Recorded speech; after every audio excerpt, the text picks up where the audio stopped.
Selamat malam teman-teman Katolik VIP dan seluruh OMK di seluruh Indonesia pada malam hari ini, dimanapun berada di seluruh Indonesia. Pada malam hari ini, kita akan memulai acara Virtalk yang bertemakan spiritualitas kerja, makna dan spiritualitas kerja bagi seorang Katolik. Dalam pertemuan kita kali ini, kita akan ditemani oleh Romo Albertus Herwata Ocham. Berikut ini saya akan membacakan profil dari pembicara kita pada malam hari ini. Namanya adalah Romo Albertus Magnus Herwanta Triwahyu Nugraha Ocham. Tempat dan tanggal lahirnya di Jogja pada tanggal 19 November tahun 1958. Ordonya Karmel. Tabisan yang diterima pada tanggal 12 Juli tahun 1987 di Katedral Malang. Riwayat pendidikan beliau tamat dari SMA Seminari Petrus Canisius Mertuyudan Magelang tahun 1979. Lalu bergabung dengan Ordo Karmel, memperoleh gelar Sarjana Muda Filsafat Teologi atau BA di STFT Widya Sasana Malang pada tahun 1985. Sarjana Filsafat Teologi S2 di STWVT Widya Sasana Malang pada tahun 1986.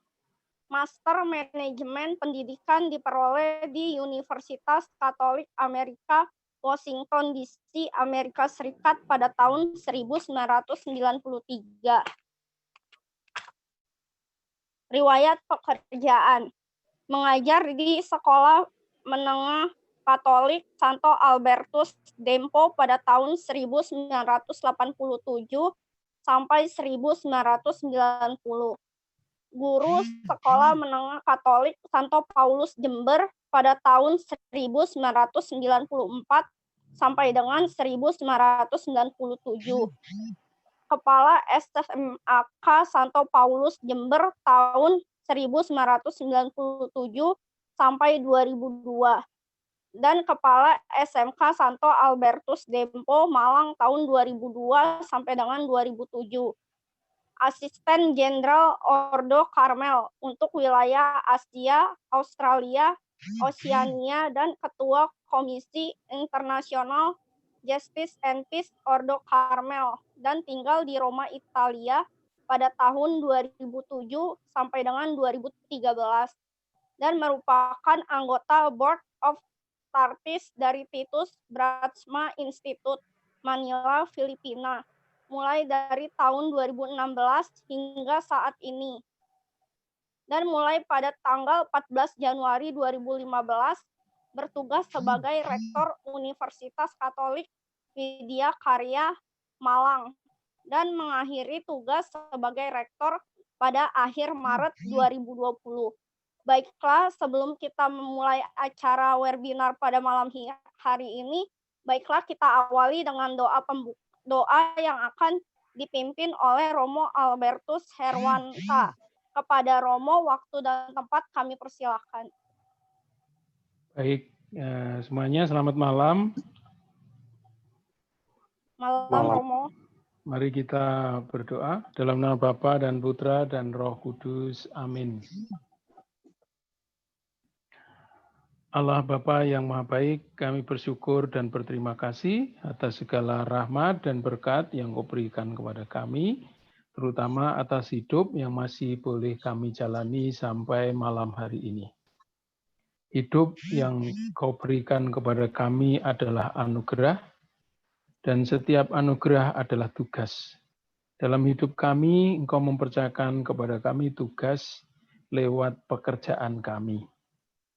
Tuhan, sebagian besar di antara kami setiap hari terlibat dalam kegiatan bekerja.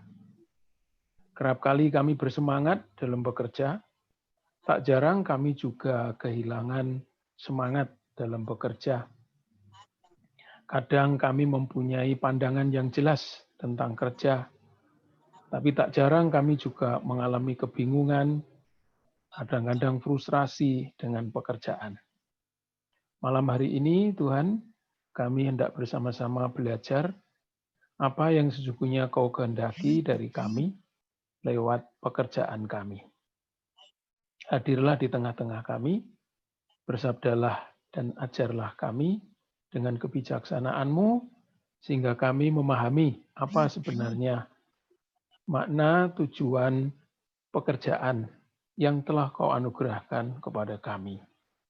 Semoga dengan mengikuti webinar singkat ini, kami diperkaya, diingatkan kembali akan makna dan tujuan kerja yang telah Kau tanamkan di dalam diri kami masing-masing. Semuanya ini ya Tuhan, kami mohon kepadamu dengan pengantaraan Kristus Tuhan kami. Amin. Dalam nama Bapa dan Putra dan Roh Kudus. Amin. Oke, silakan di share screen Romo. Oke, ya. Share screen. Udah? Udah muncul? Belum, Romo. Oh, udah Romo. Nah ya, oke. Ya. Baik, suara saya cukup keras? Cukup, Romo. Cukup ya? Oke. Kalau gitu kita mulai. Kita akan mulai dengan mendengarkan sabda Tuhan dari Injil Matius bab 21 ayat 33 sampai dengan 43, 45 sampai 46. Yesus bersabda kepada murid-muridnya, "Dengarkanlah suatu perumpamaan yang lain. Adalah seorang tuan tanah membuka kebun anggur dan menanam pagar sekelilingnya. Ia menggali lubang tempat memeras anggur dan mendirikan menara jaga di dalam kebun itu. Kemudian ia menyewakan kebun itu kepada penggarap-penggarap, lalu berangkat ke negeri lain. Ketika hampir tiba musim petik, ia menyuruh hamba-hambanya kepada penggarap-penggarap itu untuk menerima hasil yang menjadi bagiannya. Tetapi penggarap-penggarap itu menangkap hamba-hambanya itu. Mereka memukul yang seorang, membunuh yang lain, dan melempari yang lain pula dengan batu. Kemudian Tuhan itu menyuruh pula hamba-hamba yang lain, lebih banyak daripada yang semula, tetapi mereka pun diperlakukan sama seperti kawan-kawan mereka. Akhirnya ia menyuruh anaknya kepada mereka, katanya, 'Anakku akan mereka segani.' Tetapi ketika penggarap-penggarap itu melihat anaknya itu, mereka berkata seorang kepada yang lain, 'Ia adalah ahli waris. Mari kita bunuh dia, supaya warisannya menjadi milik kita.' Mereka menangkapnya dan melemparkannya keluar kebun anggur itu, lalu membunuhnya. Maka apabila tuan kebun anggur itu datang, apakah yang akan dilakukannya dengan penggarap-penggarap itu? Kata mereka kepadanya, 'Ia akan membinasakan orang-orang jahat itu, dan kebun anggurnya akan disewakannya kepada penggarap-penggarap lain yang akan menyerahkan hasilnya kepadanya pada waktunya.' Kata Yesus kepada mereka, 'Belum pernahkah kamu baca dalam kitab suci? Batu yang dibuang oleh tukang-tukang bangunan telah menjadi batu penjuru. Hal itu terjadi dari pihak Tuhan, suatu perbuatan ajaib di mata kita.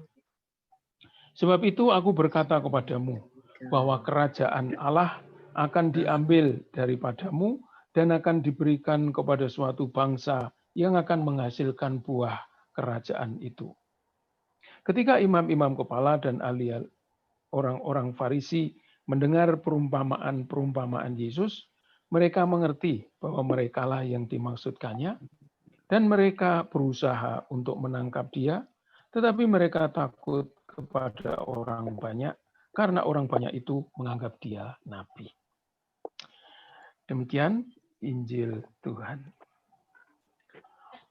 Baik, saudara-saudara sekalian yang terkasih, yang sebagian besar atau bahkan semua adalah OMK, dan kemungkinan juga sudah bekerja atau mungkin sedang cari kerja. Malam ini kita akan bersama-sama mendalami tentang spiritualitas kerja. Kita berangkat dari Injil ini dan nanti kita akan mengakhiri webinar ini atau pelajaran ini dengan Injil ini juga. Ya. Kalau kita melihat secara sepintas, Injil ini tadi juga bicara mengenai kerja. Jadi ada penggarap-penggarap kebun anggur yang diserai tugas untuk bekerja mengelola kebun anggur itu. Bagaimana orang-orang penggarap itu mengelola kebun anggurnya, kita sudah mendengar semua, dan apa yang akan dilakukan oleh pemilik kebun anggur terhadap mereka tadi juga sudah kita dengar. Ya. Nah, ini nanti akan kita gunakan juga untuk menyimpulkan pertemuan kita ini. Baik, kita akan mulai dengan bagian pendahuluan. Sebenarnya kalau kita bicara tentang kerja, kerja tidak bisa dilepaskan dari manusia. Kerja tidak bisa dilepaskan dari manusia, dan karena manusia itu punya sifat yang kontradiktif ya dan paradoksal, artinya dalam diri manusia itu ada banyak sekali pengalaman yang menunjukkan adanya pertentangan di dalam dirinya sendiri ya. Dengan pikirannya manusia bisa menciptakan banyak sekali, bisa berkreasi.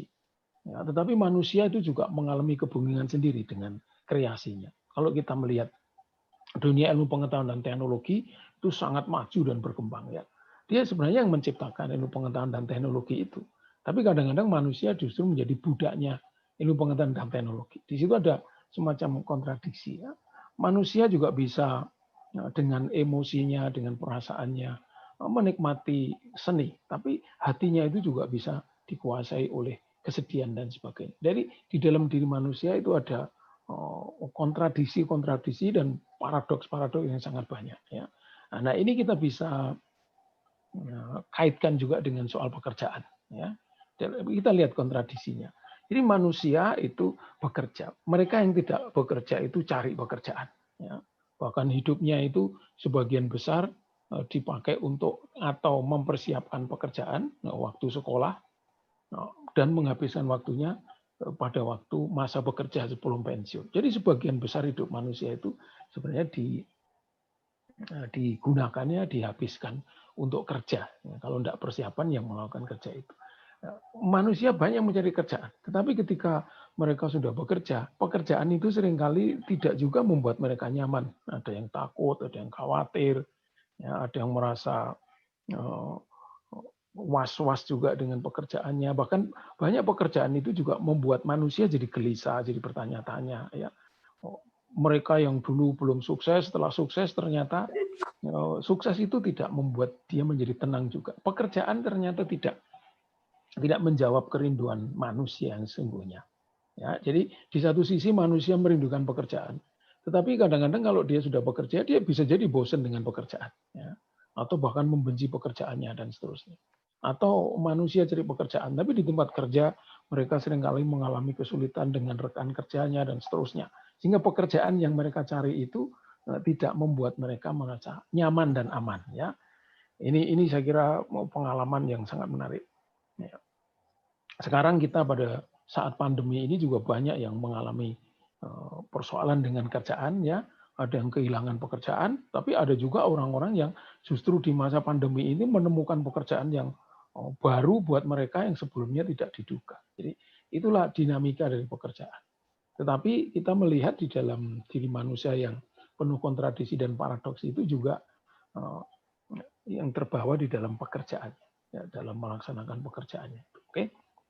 Kemudian, nah di dalam kehidupan sehari-hari kita tahu bahwa pekerjaan itu bisa dipelajari, bisa ditinjau, didalami dari berbagai macam sudut ya. Ketika orang merasa stres di lingkungan pekerjaannya ya, orang lalu melihat pekerjaan bukan hanya dari sisi ekonomi, mereka mulai melihat pekerjaan dari sisi psikologi. Kenapa orang bekerja itu bisa mengalami stres misalnya? Ya, pekerjaan juga bisa dilihat dari sisi komunikasi, bagaimana orang itu bisa bekerja sama dengan orang lain, atau dari sisi sosial, ya, bagaimana orang bisa bekerja. Malam ini kita akan melihat pekerjaan itu dari sisi spiritualitas. Kita akan melihat dari satu sudut yang berbeda dari yang biasanya diomongkan orang. Ya, seringkali kalau orang bosan dalam pekerjaannya atau merasa jenuh dengan pekerjaannya dan seterusnya atau capek dengan pekerjaannya, orang mencari motivator ya, yang kemudian memompa lagi semangat. Boleh, itu sesuatu yang baik dan perlu ya. Itu artinya melihat pekerjaan dari sisi psikologis ya, bahwa orang itu membutuhkan juga kekuatan daya tahan untuk bekerja, seringkali perlu dipompa ya. Nah, malam ini kita tidak mau bicara pekerjaan dari sisi sosial, dari sisi psikologi atau ekonomi atau apa. Kita mau melihat pekerjaan itu dari sisi spiritualitas. Apa sebenarnya yang ada di baliknya kerja itu ketika kita menggalinya dari sudut spiritualitas ya. Oke. Nah, sebelumnya kita mesti mulai dulu memahami apa yang dimaksud dengan spiritualitas. Kita sudah sering sekali mendengar istilah spiritualitas itu sebenarnya apa gitu. Apa maknanya ketika kita bicara mengenai spiritualitas? Spirituality itu. Nah, di sini kita akan mencoba mengupas beberapa dimensi atau kekayaan yang terkandung di dalam spiritualitas itu. Yang pertama itu kita akan melihat spiritualitas itu sebenarnya berasal dari kata spirit, kata dasarnya spirit, dan itu bisa dimaknai macam-macam ya. Spirit itu di situ bisa berarti roh, ya, roh yang dalam bahasa Ibrani itu ruah ya. Jadi manusia itu hidup karena roh dari manusia, dari Allah sendiri ya. Tapi spirit juga berarti nafas, nefes. Manusia ketika diciptakan dari tanah, kemudian Tuhan meniupkan nafas dan manusia itu jadi hidup ya. Bisa juga diartikan spirit itu semangat, jiwa atau penggerak ya. Nah, di sini kita bisa melihat bahwa manusia itu adalah makhluk yang di samping memiliki badan, memiliki tubuh, materi, dia juga memiliki roh. Nah, dia tidak hanya memiliki jiwa ya. Jiwa itu penggerak. Jadi binatang punya jiwa, dia bisa bergerak ya. Tetapi binatang tidak punya roh. Maka sebagai manusia kita ini bukan hanya benda, kita punya dimensi rohani. Nah, seringkali di dalam kehidupan sehari-hari, entah apapun situasinya, apapun tuntutannya, itu secara tidak sadar banyak orang itu menjadi robot, ya, menjadi robot sehingga dia kehilangan sisi rohaninya ini, dia kehilangan dirinya sebagai makhluk rohani. Itu yang kemudian seringkali menciptakan persoalan di dalam menghayati kehidupannya. Tidak hanya bekerja sih, dalam hal lain juga manusia bisa mengalami kesulitan itu ketika manusia itu melupakan dimensi ini, melupakan spiritualitas, melupakan roh yang ada di dalam dirinya dia, mengabaikan semangat jiwa penggerak yang mesti dipelihara juga ya, seperti halnya tubuh itu perlu diberi makan minum, diberi nutrisi yang sehat ya, sehingga badan ini staminanya baik.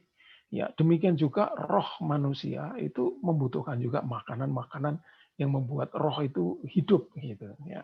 Ketika roh itu dilupakan, diabaikan, itu akan berefek pada tubuh manusia. Nah, ini secara singkat lah ya, nanti kita lihat kaitannya. Kemudian yang kedua, di dalam spiritualitas itu sebenarnya terkandung makna. Di sana ada unsur makna. Dalam spiritualitas itu bukan hanya soal rohani, soal semangat, soal jiwa, tapi di situ sebenarnya manusia itu berkaitan dengan makna. Manusia itu adalah makhluk yang mencari makna. Ketika dia tidak menemukan hidupnya bermakna, ya meaningful life-nya itu tidak ada, dia bisa kehilangan semangat hidup. Ya. Salah satu contohnya ketika seseorang itu ditolak, ya di kantor misalnya tidak disapa oleh rekan-rekan kerjanya. Dia merasa kehilangan dirinya di situ, tidak diterima, itu merasa dirinya tidak bermakna. Itu terjadi juga di dalam pengalaman bekerja, dalam pergaulan dan seterusnya. Manusia adalah makhluk yang mencari makna, juga di dalam pekerjaannya dia mau mencari makna dirinya.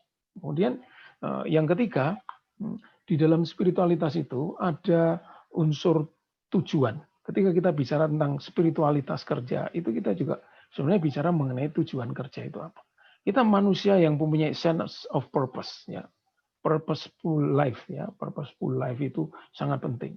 Ketika orang menemukan dirinya itu tidak punya tujuan yang jelas, ya, dia merasa hidupnya tidak berarti, Dan ketika dia merasa hidupnya kurang berarti, dia juga tidak bersemangat menghayati hidup itu. Anak-anak muda, para pelajar, mahasiswa yang tidak menemukan tujuan dari sekolahnya, tidak merasa nyaman dengan apa yang dipelajari karena tidak sesuai dengan pilihan hidupnya, dia tidak bersemangat dalam menghayati itu. Itu dalam spiritualitas itu terkandung unsur itu. Nah, yang ketiga ini, yang keempat ini menurut saya sangat penting. Selama ini tidak banyak orang memahami bahwa sebenarnya spiritualitas itu mengandung makna konektivitas. Di dalam pembicaraan tentang spiritualitas, itu sebenarnya orang bicara mengenai konektivitas, keterkaitan. Keterkaitan. Di dalam spiritualitas, itu ada minimal 4 keterkaitan. Manusia itu terkait dengan 4 itu. Tanpa itu sebenarnya manusia tidak bisa hidup dengan baik. Juga nanti konsekuensinya, dia tidak bisa menghayati pekerjaannya juga dengan baik. Nah, konektivitas yang pertama itu dengan Tuhan. Manusia itu perlu terus-menerus berkomunikasi dengan Tuhan. Kalau kita mengacu kepada yang di atas, yang pertama itu spirit itu, roh, nafas, jiwa, ini semua berasal dari Allah, ya, diletakkan oleh Allah di dalam diri manusia. Ketika manusia terputus dari roh Allah, dari nafas Allah, dia mati, ya. Menghembuskan nafas yang terakhir itu artinya dia sudah tidak terhubung lagi dengan nafas Allah, lalu badannya itu berubah menjadi mayat, tidak hidup lagi. Ya. Maka di situ ada unsur konektivitas dengan Tuhan. Lalu kedua, itu konektivitas dengan diri sendiri. Setiap orang itu perlu terkoneksi dengan dirinya sendiri secara baik.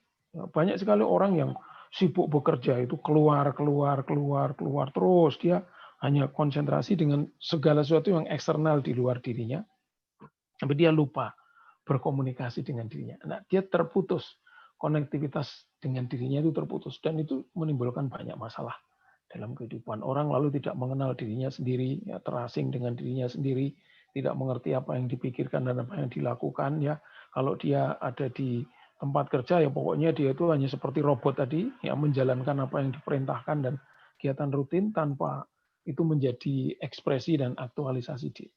Kemudian konektivitas yang ketiga itu dengan sesama manusia. Ya, manusia tidak bisa hidup terlepas dari sesamanya. Ya. Bukan hanya soal manusia kadang butuh makan bersama, tertawa bersama, atau apa, bukan. Tapi kemanusiaan seseorang itu akan tumbuh berkembang ketika dia bergaul dengan orang lain. Nah, sesama itu sangat menentukan identitas seseorang, ya. Dengan siapa orang bergaul, begitulah dia akan jadi, ya. Kalau dia bergaul dengan orang baik, dia jadi orang baik. Kalau dia bergaul dengan orang jahat, dia jadi orang jahat. Nah, kemanusiaan seseorang itu ditentukan juga oleh sesamanya. Jadi semakin manusia itu bisa berkomunikasi dan terkoneksi dengan sesamanya secara baik, dia semakin manusiawi, ya, semakin manusiawi. Jadi kemanusiaan itu bukan sesuatu yang kita kembangkan sendiri. Lalu yang terakhir itu konektivitas dengan lingkungan. Manusia tidak bisa hidup tanpa lingkungan. Ya, kita ini menurut kitab suci diciptakan dari tanah dan akan kembali menjadi tanah. Perjalanan kita dari tanah kembali ke tanah itu, hidup ini, itu juga didukung oleh tanah. Segala sesuatu yang kita makan itu sebagian besar itu dari tanah. Dan itu adalah lingkungan. Ya. Tentu lingkungan bukan hanya tanah, ada air, ada udara, dan seterusnya. Planet bumi ini, lingkungan ini, menentukan hidup manusia.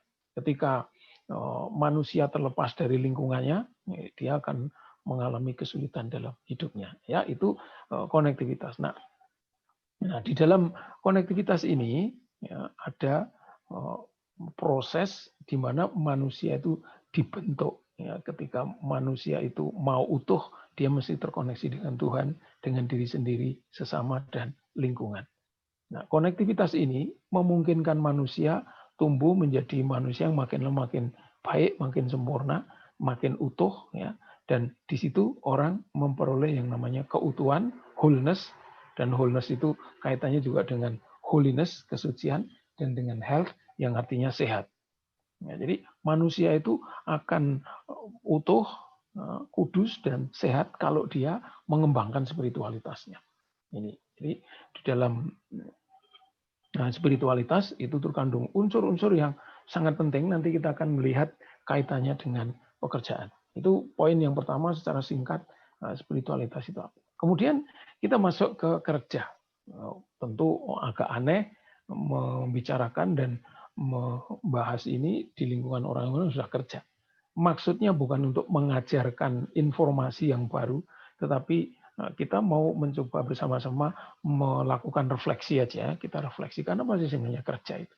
Secara singkat kita bisa melihat bahwa kerja itu adalah aktivitas, ya, aktivitas yang manusia lakukan, ya, dengan menggunakan mental dan fisik. Kalau kita melihat di sini, mental tentu saja maksudnya bukan hanya pikiran, tetapi daya rohani juga, ya, tadi itu spiritualitas tadi ada di sini, dan juga daya fisik, baik fisik maupun mental yang rohani itu sangat penting untuk bisa melakukan pekerjaan, menghasilkan sesuatu atau menyelesaikan suatu tugas dan tanggung jawab yang bermanfaat bagi diri dan sesama. Saya kira ini tidak perlu kita bahas secara panjang, ya. Mari kita lihat bagian berikutnya. Nah, sebenarnya kerja itu apa? Banyak sekali orang yang sudah sangat lama bekerja atau sibuk bekerja, kadang-kadang kurang memahami ini. Maka mari kita lihat secara singkat aja, ya. Sebenarnya di dalam pekerjaan itu ada banyak sekali makna di situ, ya. Yang pertama, kalau kita melihat di lingkungan Yunani kuno, ya, di lingkungan Yunani kuno, orang melihat pekerjaan itu adalah manual labor, pekerjaan tangan. Jadi pekerjaan itu di zaman itu hanya untuk buruh-buruh saja. Orang-orang bangsawan, raja, akademisi, itu orang-orang yang dianggap bijaksana itu mereka tidak perlu bekerja. Yang bekerja itu hanya orang-orang yang tidak punya ilmu yang tinggi, yang kedudukan kastanya rendah dan sebagainya itu. Ya, jadi di sana pekerjaan itu masih dikaitkan dengan soal buruh, ya, buruh. Kemudian yang kedua, kita melihat dalam bahasa Jerman atau di lingkungan Jerman dan Anglo-Saxon itu kerja itu disebut dengan Arbeit, ya. Arbeit itu sifatnya kerja keras yang di dalamnya itu ada unsur penderitaan, membuat orang itu capek. Itulah kerja menurut mereka. Ya. Ini. Kemudian yang ketiga, kalau kita lihat dalam bahasa Prancis itu travel itu artinya toil itu pekerjaan tapi yang apa ya? Pekerjaan berat, ya. Contoh yang paling gampang, toil ini adalah ibu-ibu yang di samping mengerjakan pekerjaan rumah, memasak, ya, membersihkan rumah, mencuci, setrika dan sebagainya, minimal ngurusin itu, ya. Dia masih harus kerja di luar rumah, mencari nafkah dan sebagainya. Itu contoh dari toil ini, ya. Kemudian pain. Nah, ini semua menunjukkan bagaimana pekerjaan itu sesuatu yang sangat berat, sesuatu yang membebani manusia, ya. Sesuatu yang menimbulkan kesulitan, menimbulkan tantangan. Dan kenyataannya, faktanya memang begitu. Banyak sekali orang yang mengalami pengalaman nyata ini, ya, bahwa pekerjaan itu memang keras sifatnya, ya, membuat capek, membuat orang menderita, tertekan dan seterusnya. Kemudian kalau kita melihat terminologi yang dipakai orang, terutama dalam bahasa Inggris misalnya, kita bisa melihat perbedaan-perbedaan dari apa itu pekerjaan sebenarnya. Tidak semua pekerjaan itu sama, ya. Dan tentu saja itu juga tidak menghasilkan pengalaman hidup yang sama, ya. Kalau kita melihat terminologinya, pekerjaan itu secara umum work namanya, work. Nah, kemudian ada juga yang menyebut job. Job itu mesti berbeda dari work. Labor itu jelas sekali, itu tekanannya pada ini, pekerjaan yang hanya mengandalkan fisik, ya. Job itu pekerjaan yang menghasilkan upah tertentu, itu job misalnya. Opus itu juga pekerjaan. Dari sini kita melihat ada yang disebut operator, ya. Kalau orang disebut operator itu dia melakukan pekerjaan opus ini, ya. Seringkali itu pekerjaan yang sifatnya keterampilannya aja seringkali tidak membutuhkan kemampuan berpikir yang baik. Kemudian ada profesi. Ya, profesi itu pasti sudah lain dari labor. Itu mengandung kedudukan yang cukup tinggi. Lalu occupation itu kedudukan, ya, menteri, presiden dan sebagainya itu occupation. Lalu karir, ada orang yang tidak hanya bekerja, ya, tidak hanya menjalani profesi, tapi dia mengembangkan diri lewat karir. Itu beda sekali, karir dengan profesi dengan occupation. Dan yang terakhir itu sangat menurut saya yang paling tinggi, ya, Vocation itu yang paling tinggi. Jadi orang bekerja karena panggilan, bukan karena terpaksa harus bekerja, bukan karena tidak punya uang, bukan karena alasan ekonomi, tapi dia bekerja karena vocation, karena panggilan hidup. Kalau kita mau lihat misalnya dokter-dokter yang sungguh-sungguh menekuni profesi sebagai vocation itu akan bekerja dengan baik sekali. Dia tidak hanya mencari uang, tidak hanya mencari uang dan keuntungan. Di situ kita bisa melihat vocation. Guru yang baik itu yang menghayati profesinya secara bagus, itu juga dia menghayati panggilannya, bukan hanya menghayati pekerjaan. Yang terakhir saya kira ini juga penting, seringkali antara kerja, rekreasi, dan hobi ini bisa jadi satu. Ada orang yang melakukan pekerjaannya itu sambil rekreasi, atau dianggap sebagai rekreasi. Atau ada orang yang sebenarnya itu melakukan aktivitas rekreasi, tapi kemudian itu menghasilkan sesuatu yang bisa disebut kerja. Ada juga yang menggabungkan antara hobi dan pekerjaan. Ya. Misalnya seniman-seniman itu seringkali melakukan banyak hal karena memang hobinya dia melukis, hobinya bukan untuk bekerja, dia sebenarnya melakukan hobinya dia atau minatnya dia, kemudian itu menjadi pekerjaan, gitu ya. Ini. Jadi kita bisa melihat perbedaan-perbedaan di situ, apa yang sebenarnya perlu kita cermati. Sekarang di posisi mana saya ini? Saya ini sebagai labor atau orang yang menduduki posisi tertentu, apa saya ini sebenarnya sedang mengejar karir, itu pasti sangat berbeda pengalamannya. Ya. Roh yang mendorongnya itu beda antara labor dengan vocation, itu sangat jauh. Dan di situ kita akan bisa melihat bedanya nanti mana yang betul-betul menghayati itu dengan penuh semangat, dengan spiritual yang betul atau yang tidak. Oke, dari sini kita sudah melihat bahwa spiritualitas itu roh, semangat yang mendorong orang, yang memaknai sesuatu yang dilakukan, kemudian tujuan dan konektivitas. Nah, kalau kita melihat contohnya misalnya orang yang menjalani profesi itu, dia melakukan itu dengan tujuan yang sangat jelas, memberi makna hidup kepada dia. Nah, dia mencoba mengembangkan profesinya dengan terus-menerus mempelajari ilmu-ilmu yang baru misalnya. Tapi seorang yang bekerja di level sini, di labor, ya dia mungkin tidak perlu terlalu sering belajar. Ya, dia yang penting memenuhi apa yang dituntut, apa yang diminta oleh pabrik atau perusahaan, dan seringkali ukuran keberhasilannya itu sangat kuantitatif, ya, sangat kuantitatif. Upahnya berapa kalau dia lembur sekian jam dan seterusnya. Jadi di sini makna kerja itu berbeda dari di situ. Nah, ini di sini kita bisa melihat. Nah, ada di mana Anda sekarang? Anda itu orang yang sedang mengejar karir atau sedang menduduki posisi tertentu, occupation, atau sedang menjalankan profesi. Nah, itu semua berbeda-beda cara menghayati pekerjaan itu. Oke. Berikutnya, kita melihat sekarang, melihat spiritualitas kerja. Nah, Gereja Katolik itu mengajarkan bahwa spiritualitas itu punya sumber dan punya jiwa. Nah, sumber dan jiwa dari spiritualitas itu sabda Tuhan sendiri, karena spiritualitas itu mengalir dari roh Allah sendiri, ya, mengalir dari roh Tuhan sendiri. Maka sumber dan jiwa dari spiritualitas itu adalah sabda Tuhan. Nah, ketika kita masuk ke dalam spiritualitas kerja, lalu kita bisa melihat apa saja yang disabdakan oleh Tuhan tentang pekerjaan. Ya, mari kita lihat satu persatu. Sangat menarik bahwa sebenarnya segala sesuatu yang ada ini, dunia ini, alam semesta ini, adalah proses dari sebuah tindakan yang namanya kerja. Maka setiap kali merayakan Paskah, malam Paskah, kita itu disajikan bacaan pertama itu tentang karya penciptaan. Jadi awal dari segala sesuatu itu adalah kerja, ya, pekerjaan Allah. Kita ini hasil kerjanya Allah. Ya. Segala yang ada ini terjadi karena karya Allah, karena penciptaan. Kita melihat dalam kitab Kejadian 1 sampai Kejadian 2 ayat 4 itu yang selalu dibacakan pada waktu malam Paskah sebagai bacaan pertama, karena pada waktu itulah orang diajak melihat kembali bagaimana Allah mengadakan segala sesuatu. Nah, kembali ke sini di atas, kalau kita mengacu kepada spiritualitas, ya, segala sesuatu yang ada itu karya Allah, karya ciptaan Allah. kita manusia adalah karya Allah, pekerjaan Allah. Nah, itu. Jadi segala yang ada, termasuk pekerjaan yang kita hayati, itu adalah karya Allah, bukan karya manusia. Oke.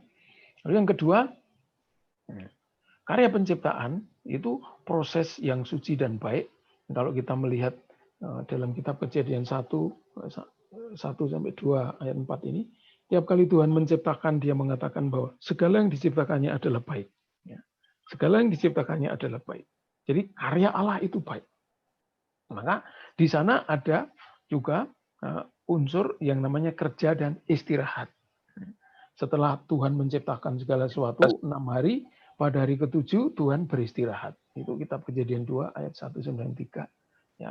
Di sini orang diajak untuk melihat bahwa di samping bekerja, ya, manusia itu juga perlu beristirahat.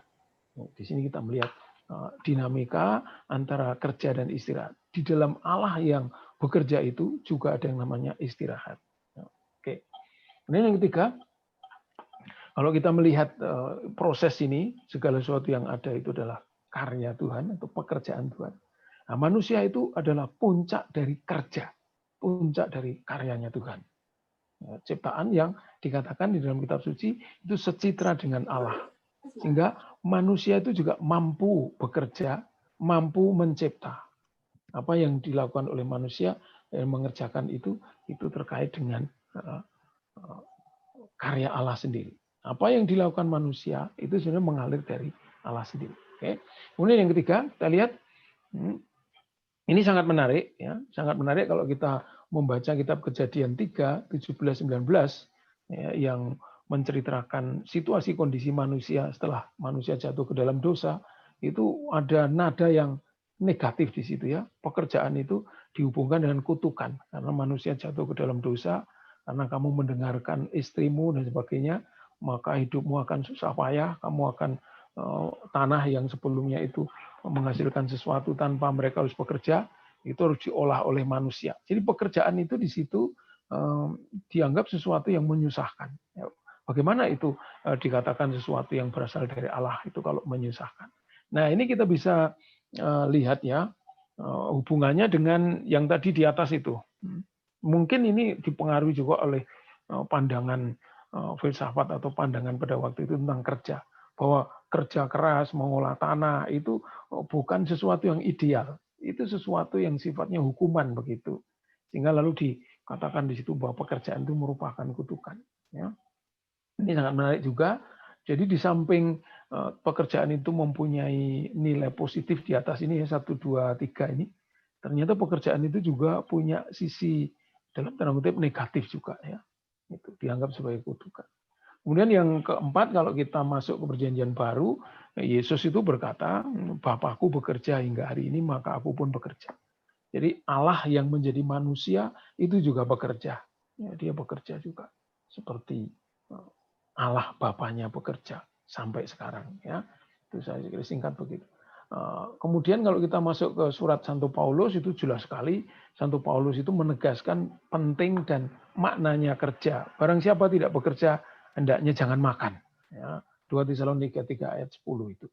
Sangat jelas itu dia katakan di lingkungan orang-orang Tesalonika yang karena asik menantikan kedatangan Tuhan, lalu mereka tidak mau bekerja. Nah, itu dikecam oleh Paulus. Secara singkat kita bisa melihat bahwa spiritualitas yang mengalir dari sabda Tuhan itu bisa juga memberikan warna kepada kita, membantu kita untuk bisa melihat kerja itu menurut sabda Tuhan bagaimana. Nah, spiritualitas kerja itu digali dari sabda Tuhan sendiri. Oke? Dari sabda Tuhan sendiri. Tentu ini sesuatu yang sifatnya internal dan juga sesuatu yang sangat umum, ya, yang nanti mesti kita dalami lagi. Kalau tadi mohon maaf, kalau tadi di sini kita melihat di sini apa? Sisi positif, ya, 1, 2, 3 positif, lalu 4 itu nadanya negatif, maka kita juga bisa melihat bahwa kerja itu memang mempunyai nilai-nilai positif. Tetapi juga kadang-kadang kerja itu bisa membahayakan manusia. Nah, tadi di depan sudah kita singgung tentang itu. Mari kita lihat apa saja nilai-nilai positif, kelebihan-kelebihan ya dari pekerja. Kalau kita lihat dari sisi spiritualitas lalu gimana itu ya. Mari kita lihat spiritualitas kerja itu pada dasarnya ingin melihat nilai-nilai positif ya, kontribusi yang signifikan, ya, hal-hal yang sifatnya konstruktif dan bermanfaat, tetapi juga sekaligus mengingatkan manusia akan keterbatasannya. Jadi ketika kita membahas spiritualitas kerja, kita diajak melihat pekerjaan dari sisi spiritualitas, dari sisi roh yang mendorong orang itu untuk bekerja, dari sisi jiwa yang menggerakkan manusia bekerja, tapi sekaligus juga dari semangat. Dari situ kita nanti bisa melihat bahwa pekerjaan itu ternyata punya unsur ini. Dari kontribusi signifikan dan keterbatasannya kita bisa melihat dua hal, satu kelebihan kerja dan satu keterbatasan dari kerja. Mari kita lihat yang pertama, kelebihannya apa? Nah, pekerjaan itu baik. Pekerjaan itu pada dasarnya adalah baik. Dan itu juga baik untuk manusia. Jadi manusia yang bekerja itu melakukan sesuatu yang baik. Apapun juga kesulitannya, apapun juga tantangannya. Ya. Ketika kita yakin bahwa pekerjaan yang aku lakukan ini adalah sesuatu yang baik, yang mulia dan berguna, ketika saya menghadapi tantangan, kesulitan, dan sebagainya, saya tidak mudah menyerah. Tapi kalau mengatakan, pekerjaan ini hanya memperbudak saya, pandangan saya negatif, maka saya kehilangan semangat untuk bekerja. Nah, pekerjaan itu, ya, di samping baik, dia membawa kepuasan dalam hidup seseorang. Dan itu haknya seseorang ketika orang bekerja, dia merasa puas dengan pekerjaannya. Ya. Banyak sekali orang yang tidak cepat merasa puas dengan pekerjaannya. Bukan suatu yang salah. Ya. Tapi kalau orang tidak pernah puas dengan pekerjaannya, itu juga akan berbahaya untuk kesehatan mental dirinya juga. Ya. Dan kemudian jelas sekali dari pengalaman bahwa pekerjaan itu akhirnya menghasilkan sesuatu yang bermanfaat untuk orang lain. Baik bukan hanya untuk diri sendiri, tapi untuk keluarga, komunitas, dan bangsa. Ya, kita sekarang dalam situasi pandemi banyak sekali kehilangan pekerjaan dan itu akan mengganggu ekonomi bangsa. Ya, jelas. Kemudian yang kedua, pekerjaan itu membuat manusia bertahan dalam hidupnya ini. Misalnya dengan bekerja dia bisa membeli rumah, dia bisa angsuran rumah, memberikan rasa aman pada dirinya bahwa dia lalu juga pendidikan bagi keluarga dan menolong orang miskin dan orang yang tersingkir. Jadi pekerjaan itu menghasilkan sesuatu bukan untuk diri sendiri tapi untuk orang lain. Ya. Mohon maaf ini banyak salah ketik. Oke. Kemudian pekerjaan itu mengembangkan manusia. Mengembangkan manusia secara intelektual, psikologis, dan spiritual. Banyak orang yang lewat pekerjaannya itu terus-menerus rajin belajar sehingga secara intelektual dia tumbuh dan berkembang. Ya. Juga mengembangkan sisi psikologis manusia. Ya. Tadi yang sudah kita sebut soal karir tadi, orang bisa makin lama makin naik karirnya, dia mendapatkan kepuasan di situ secara psikologis, dia merasa mendapatkan pengakuan dan sebagainya. Di situ kita melihat kelebihan dari kerja, sisi-sisi positif dari pekerjaan. Dan tentu saja pekerjaan itu juga mengembangkan manusia dari sisi spiritual. Orang yang bekerja dengan baik itu dia menghayati apa yang sudah Tuhan tanamkan di dalam dirinya. Ya, dia mengembangkan roh Tuhan itu yang ada di dalam dirinya yang tadi sudah kita pelajari di atas. Kemudian kita juga bisa melihat pekerjaan itu bukan bermakan, bermakna ya, bermakna karena menyiapkan manusia untuk hidup yang abadi. Ya, kita melihat banyak sekali contoh di dalam Injil itu bagaimana hidup manusia, pekerjaan manusia itu sangat terkait dengan hidup abadi. Apa yang kita lakukan di dunia ini itu merupakan persiapan kita untuk hidup abadi. Demikian pula lewat pekerjaan itu manusia bisa mempersiapkan dirinya. Apa yang kita lakukan di dunia ini itu akan menjadi bekal bagi kebahagiaan kita di surga. Kalau kita melihat hubungannya dengan dengan bacaan tadi, kita melihat bagaimana penggarap-penggarap itu mereka diserai untuk melakukan sesuatu, ya, kemudian mempertanggungjawabkan kepada Tuhan, tetapi mereka tidak mau mempertanggungjawabkan itu. Nah, bagaimana itu nanti kita kaitkan dengan pengalaman kita dalam hidup ketika kita bekerja. Ini 1-2 poin tentang kelebihan kerja. Mari kita lihat spiritualitas yang mengakui keterbatasan dari kerja. Nah, ini.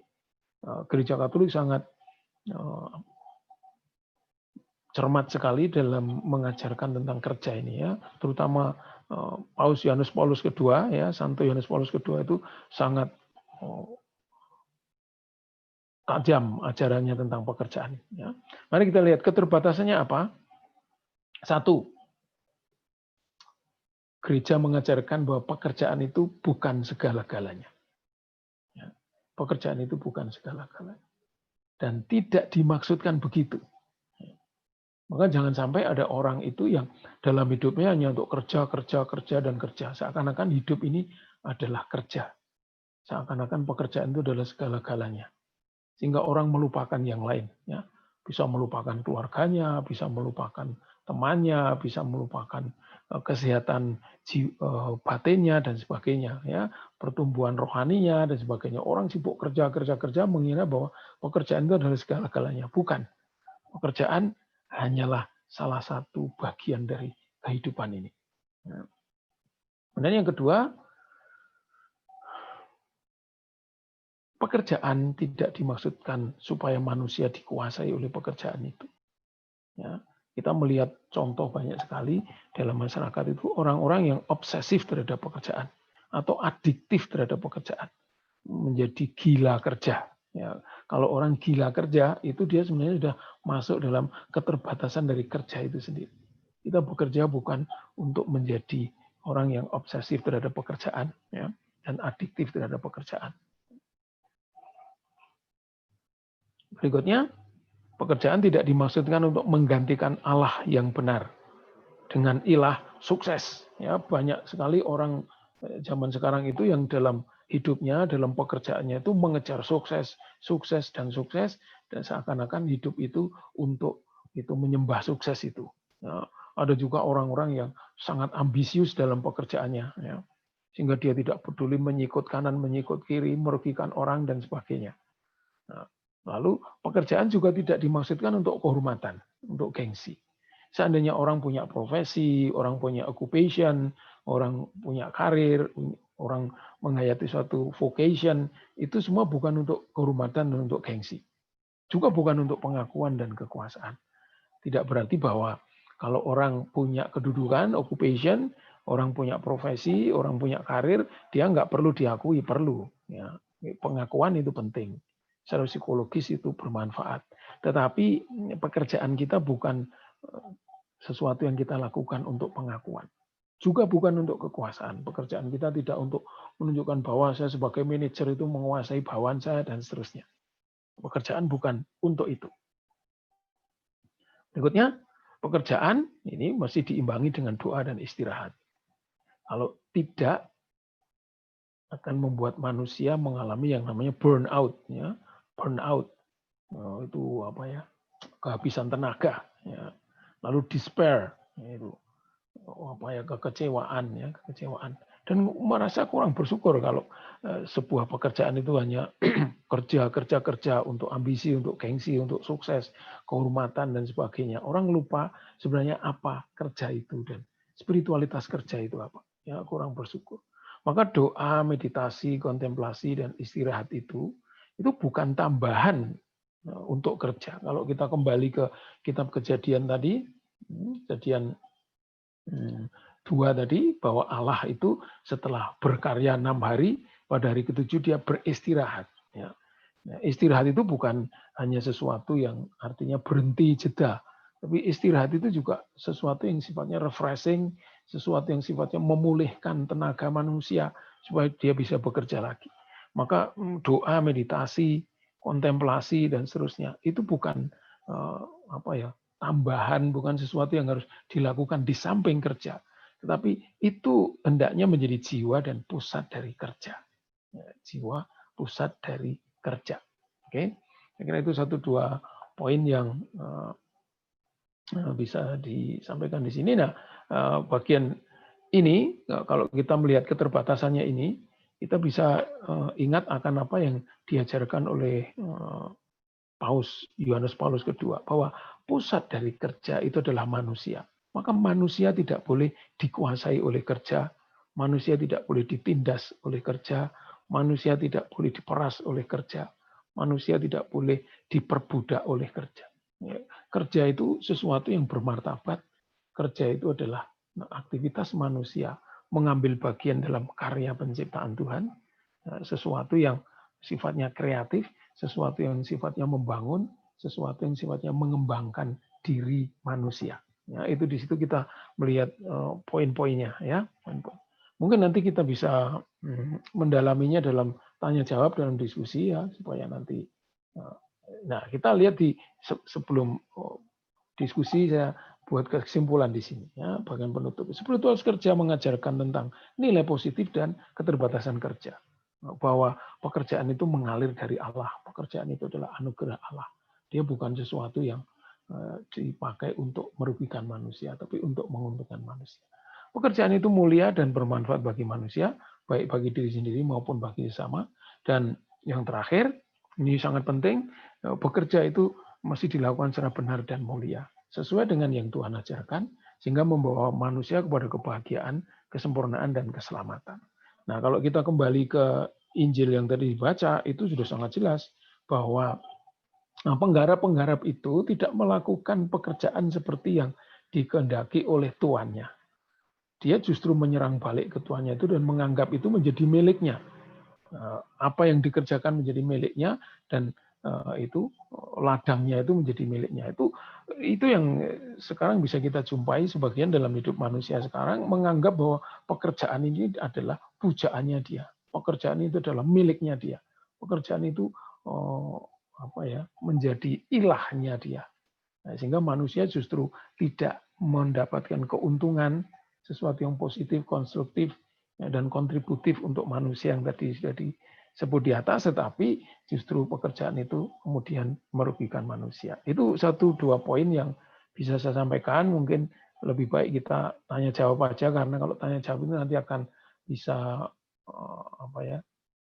terhubung dengan hal-hal yang sifatnya aktual, relevan untuk kehidupan kita. Nah, sementara itu yang bisa saya sampaikan. Silahkan nanti kalau ada tanya jawab, saya kembalikan ke MC-nya. Terima kasih.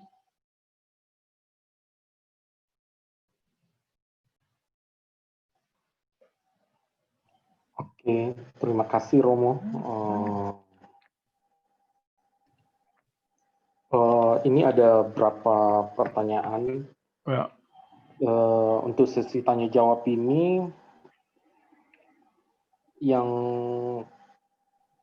pertama mungkin pertanyaan yang masuk ini bertanya bagaimana cara mengatasi atau menjaga konektivitas kita dengan Tuhan di tengah-tengah kesibukan kerja yang kita lakukan, yang sangat sibuk. Oke. Yang pertama perlu kita sadari adalah bahwa Tuhan itu ada di mana-mana, ya. Dan Tuhan itu bisa terkoneksi dengan kita kapan saja. Ya. Dan Tuhan itu kita alami juga dalam situasi yang dalam tanda kutip baik maupun dalam situasi yang buruk, ya. Dalam keberhasilan maupun dalam kegagalan. Jadi ketika orang bisa membawa pengalaman-pengalaman hidup itu dalam doa, ya. Doa tidak harus selalu masuk di kapel atau masuk di ruangan gitu, ya. Di tengah pekerjaan seperti ini, seperti yang sekarang saya kerjakan, kita juga bisa merasakan bagaimana konektivitas kita dengan Tuhan. Ya. Ada orang-orang yang melakukan pekerjaan itu tanpa semangat, ya. Dia tidak punya roh, gitu, tidak ada rohnya. Itu tandanya bahwa dia sebenarnya tidak terkoneksi dengan Tuhan. Nah, kita bisa menyaksikan orang-orang yang melakukan pekerjaannya itu dengan sungguh-sungguh, ya. Meskipun mungkin, mohon maaf ya, itu tidak menghasilkan gaji yang besar, ya, tetapi dia melakukannya dengan baik karena dia terkoneksi dengan Tuhan. Nah, itu. Jadi kalau dalam pekerjaan kita sehari-hari kita mengalami kebuntuan, kita loyo dan sebagainya, koneksi dengan Tuhan itu pada saat itu juga bisa kita lakukan. Ya. Artinya bisa kita lakukan dengan doa. Doa tidak harus selalu seperti yang saya katakan masuk ke kapel atau dalam ruangan tertentu. Pekerjaan kita yang kita lakukan dengan sungguh-sungguh itu juga bisa menjadi bentuk doa kita. Ya, konektivitas kita dengan Tuhan itu juga terjadi ketika kita bekerja. Kreativitas kita, ya, inspirasi yang seringkali muncul. Ya, orang-orang yang punya kepekaan yang sangat kuat terhadap kehadiran Tuhan itu biasanya juga gampang mendapatkan inspirasi, menemukan jalan keluar ketika dia menghadapi kesulitan. Itu di situ, ya. Jadi itu memang perlu dilatih, ya, bagaimana menjaga konektivitas kita dengan Tuhan ketika kita di tengah kesibukan itu. Itu perlu dilatih.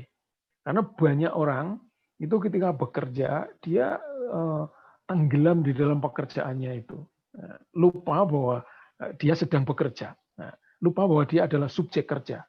Dia menjadi mesin, jadi robot tadi. Nah, ketika orang jatuh ke dalam robot tadi, dia akan banyak mengalami kesulitan dengan penghayatan pekerjaannya. Tetapi kalau dia melakukannya dengan kesadaran yang penuh, ya, dengan awareness, ya oke, saya sekarang misalnya bekerja sebagai dokter, ya saya ini sekarang harus melayani pasien, saya harus menerima orang yang mengalami kesulitan keluarganya. Kalau itu juga kita lakukan dengan penuh kesadaran, itu kita terkoneksi dengan diri sendiri. Nah, ketika orang terkoneksi dengan dirinya sendiri yang terdalam, sebenarnya dia juga terkoneksi dengan Tuhan, karena Tuhan itu hadir di dalam diri kita. Kurang lebih begitu jawaban saya. Oke.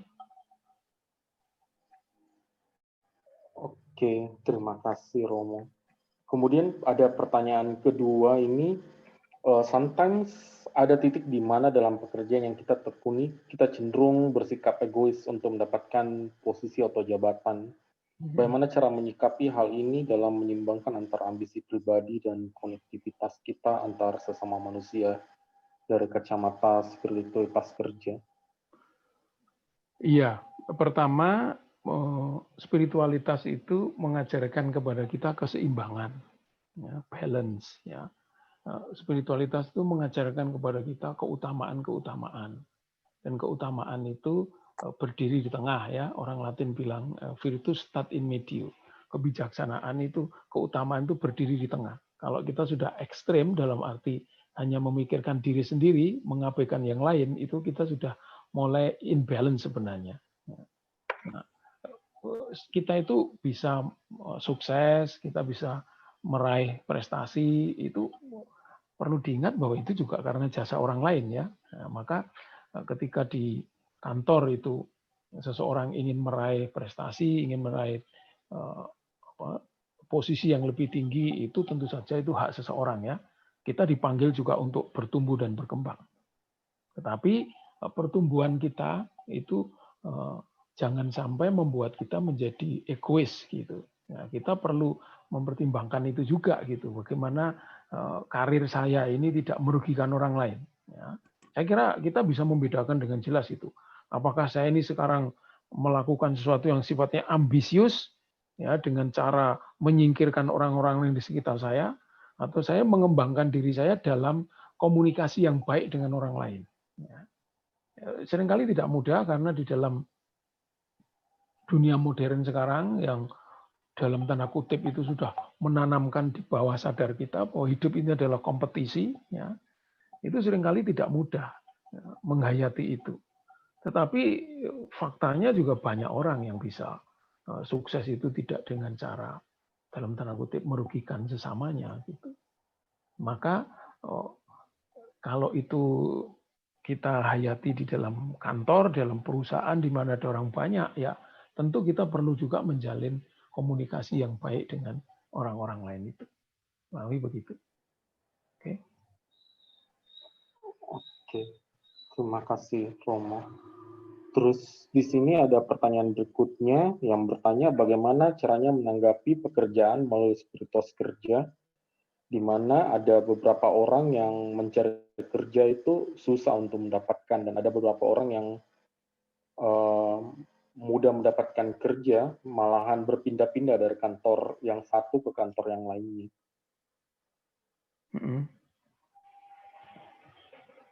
Iya, orang bekerja itu kan ditentukan oleh banyak faktor juga, ya. Satu tentu saja pengalaman, kemudian juga bekal kepandaian dan seterusnya. Memang ada orang-orang tertentu yang dalam tanda kutip itu hoki, atau Itu cari pekerjaan itu mudah sekali, ya, baru saja kehilangan pekerjaan sudah ada orang lain menawarkan. Ada juga orang-orang lain yang susah sekali nyari pekerjaan itu. Ya, bagaimana kalau itu kita kaitkan dengan spiritualitas? Tentu jawabannya juga tidak mudah. Yang jelas itu pekerjaan tidak harus selalu tanda kutip ikut orang lain ya. Sekarang ini seperti yang kita saksikan sendiri, banyak sekali orang-orang yang kehilangan pekerjaan di kantor, di perusahaan, tapi di rumah dia bisa menciptakan pekerjaan untuk dirinya sendiri. Ya, jadi dengan kata lain, situasi buruk itu tidak seluruhnya selalu buruk gitu ya. Itu tergantung juga dari bagaimana orang secara kreatif menanggapi situasi kondisinya itu. Ya. Lalu singkat kata, ketika orang ingin bisa mendapatkan pekerjaan, ya memang dituntut juga yang namanya kreativitas. Ya. Lalu kalau kita mau menghubungkan dengan spiritualitas, ya Tuhan itu membimbing kita juga. Seringkali kita katakan diarahkan untuk bekerja di satu tempat tertentu, tapi kita milih di tempat lain, sehingga itu lalu menimbulkan kesulitan untuk dia. Gitu. Ya, kurang lebih begitu. Jadi kepekaan kita terhadap apa yang Tuhan kehendaki dalam hidup itu seringkali juga penting. Saya melihat banyak sekali contoh orang-orang yang dalam hidupnya itu memang seperti tadi dikatakan itu mudah sekali mendapat pekerjaan. Saya kira bukan mudah sekali ya, tetapi dia punya konektivitas dengan Tuhan itu sangat baik gitu ya. Sehingga petunjuk dari Tuhan itu menjadi sangat jelas untuk dia. Tapi ada orang-orang tertentu yang sibuk dengan pikirannya sendiri, dengan kegelisahannya sendiri, sehingga justru pintunya itu tertutup untuk dia. Nah, kurang lebih begitu ya. Ya, silakan. Tapi dengan sikap berpindah-pindah kerja itu sendiri, apakah sejalan atau enggak sih dengan spiritualitas kerja itu sendiri, Romo, biasanya? Sekali lagi kita lihat tadi ya, jadi pekerjaan itu sebenarnya kan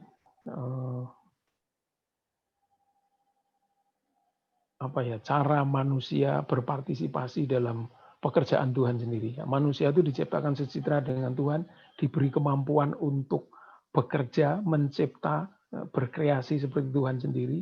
Maka ada kemungkinannya orang itu bisa saja pindah dari satu pekerjaan ke pekerjaan lain. Itu tidak bertentangan dengan spiritualitas kerja. Yang bertentangan dengan spiritualitas kerja itu kalau orang itu diperbudak oleh pekerjaan. Ya, dia tidak puas di satu tempat, pindah ke tempat lain. Ya, bukan karena kreativitas, bukan karena keinginan dia untuk berpartisipasi dalam karya Tuhan, tetapi untuk ambisinya dia misalnya. Ya, dia punya ambisi, dia punya keinginan supaya dia diakui begitu. Jadi dia pindah-pindah kerja itu bukan dalam rangka memberi kontribusi positif kepada sesamanya, bukan dalam rangka pengembangan dirinya sebagai ciptaan Tuhan ya yang diberi kemampuan, tetapi itu untuk memuaskan keinginannya sendiri. Nah, itu bisa jadi tidak sesuai dengan spiritualitas kerja. Tetapi kalau misalnya orang pindah dari satu posisi di bawah, kalau di bank itu kan umum itu, orang sudah mentok di sini, dia pindah ke bank lain, biasanya dia naik posisinya. Pindah ke bank lain, dia naik lagi posisinya begitu. Itu kan namanya dia meningkat. Itu pengembangan diri.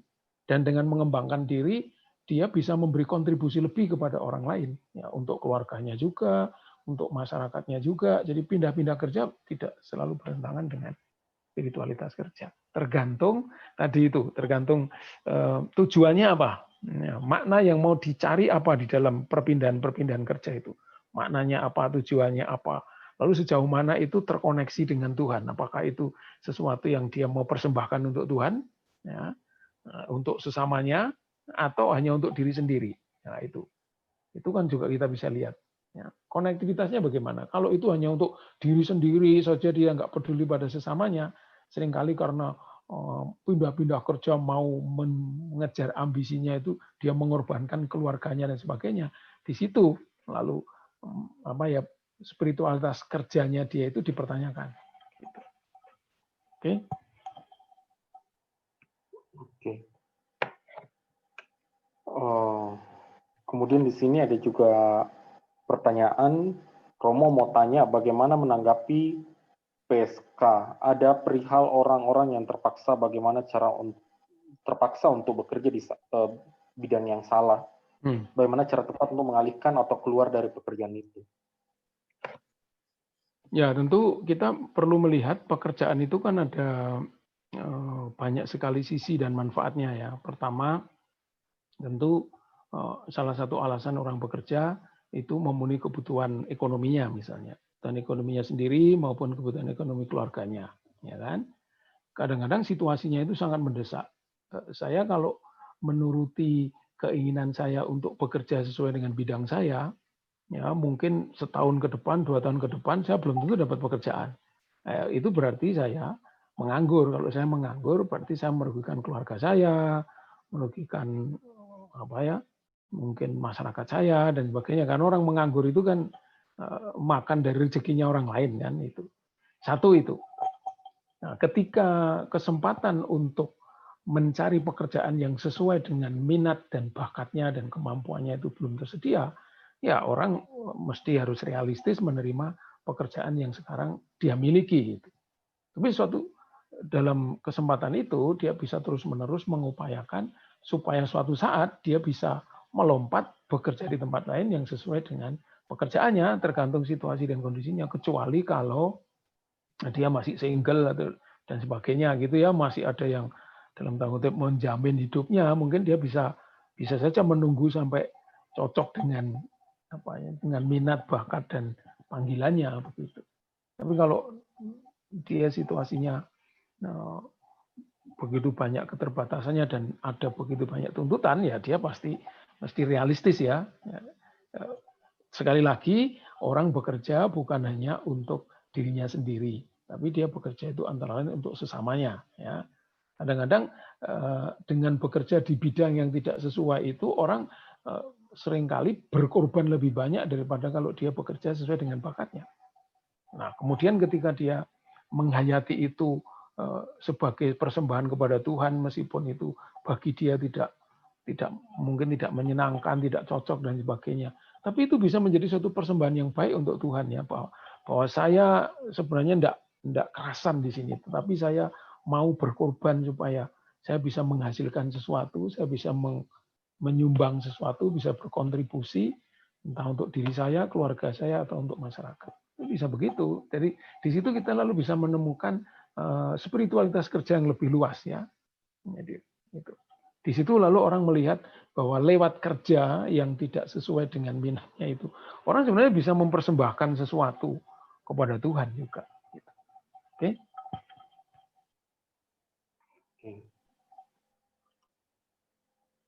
Jadi tidak ada penilaian benar salah ya, Romo, kalau seperti itu dalam hal penentuan pekerjaan tadi yang notabene tidak sejalan dengan ajaran gereja juga mungkin, Romo. Kalau tidak sesuai dengan ajaran gereja itu kan artinya misalnya orang bekerja hanya untuk kerja demi kerja, ya, memperbudak dirinya di pekerjaannya, sangat obsesif dan adiktif tadi. Jadi dia melakukan pekerjaan tidak sesuai dengan ajaran gereja yang mengatakan bahwa pusat dari pekerjaan adalah manusia. Maka yang terpenting itu adalah manusia yang melakukan pekerjaannya itu, bukan tadi itu, bukan bakat saya ini, minat saya ini, ya, bukan gaji saya sekian dan sebagainya itu tadi. Tetapi lebih bahwa manusia itulah pusatnya bekerja. Jangan sampai orang itu melakukan pekerjaan tertentu sedemikian rupa sehingga dia diperbudak oleh pekerjaannya itu. Subjek kerja adalah manusia. Kalau saya harus bekerja di bidang yang saya tidak cocok, ya, nah, itu tidak berarti bahwa saya tidak perlu bekerja di situ. Ya. Saya punya pengalaman ya, pengalaman konkret. Saya dipersiapkan untuk bekerja di bidang pendidikan ya. Syukur kepada Tuhan selama ini saya banyak menghabiskan waktu saya untuk bekerja di bidang pendidikan. Tapi ketika saya bekerja di Roma 6 tahun itu pekerjaan yang menurut saya tidak cocok untuk saya gitu. Dan itu 6 tahun gitu.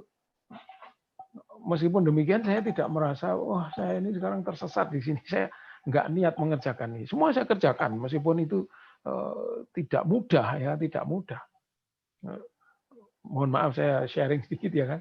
Waktu dulu saya mau distudikan di luar negeri, saya bilang saya kepengen studi di luar negeri, tapi saya jangan dikirim ke Roma ya. Jadi Roma bukan tempat yang menarik untuk saya, tapi justru karena saya tidak tertarik ke situ, Tuhan itu ngasih kerjaan saya di situ gitu loh. Nah, tetapi sekali lagi saya tidak melakukan itu dengan terpaksa, saya menikmati aja, ya kan. Datang di situ tanggal 7 November, tanggal 9 November itu mereka mulai rapat dan semua orang di dalam ruangan itu rapat menggunakan bahasa Italia yang saya nggak mengerti satu kata-kata pun gitu. Sangat tidak menyenangkan sebenarnya. Saya bisa, oh Tuhan kenapa saya taruh di sini gitu. Tapi ketika saya menghayati itu dengan tadi itu spiritualitas tadi, saya tahu bahwa saya punya keterbatasan dan saya nggak mengerti apa yang dibicarakan orang di situ di rumah itu. Semua menggunakan bahasa Italia yang saya nggak pernah belajar sebelumnya. Itu sesuatu yang bisa menekan juga, membuat stres juga. Tapi saya menikmati aja gitu.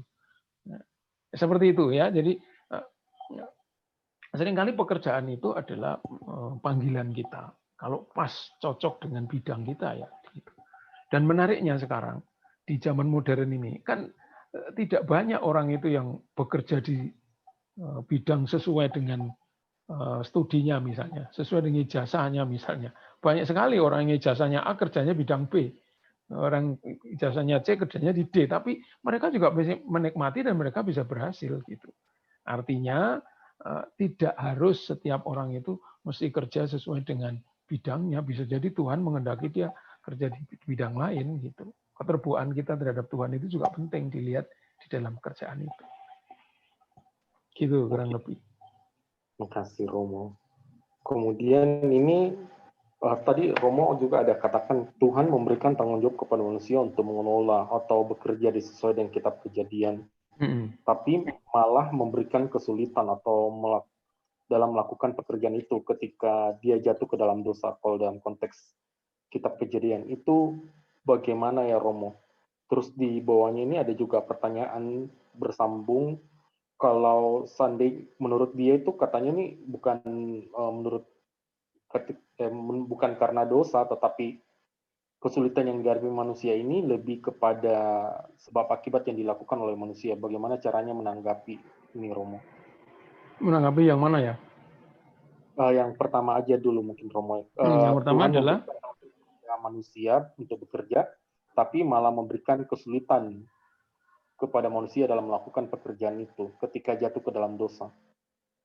Oh ya, tadi sudah saya katakan bahwa yang kitab Kejadian 3 itu sebenarnya kan datang dari satu tradisi yang melihat bahwa pekerjaan itu bukan suatu yang mulia. Pekerjaan itu sebagai suatu yang sifatnya hukuman gitu. Lalu kerja itu isinya adalah beban, kerja itu isinya adalah kesulitan gitu ya. Karena itu dihubungkan dengan peristiwa sebelumnya di mana manusia jatuh ke dalam dosa kan sebenarnya. Dan dosa itu apa? Dosa itu kan antara lain keterpisahan manusia dari Tuhan. Nah, ketika manusia terpisah dari Tuhan, dia akan banyak mengalami kesulitan dalam menghadapi dirinya sendiri maupun dalam menghadapi kehidupannya gitu. Maka idenya lalu pesannya lalu konektivitas tadi ya.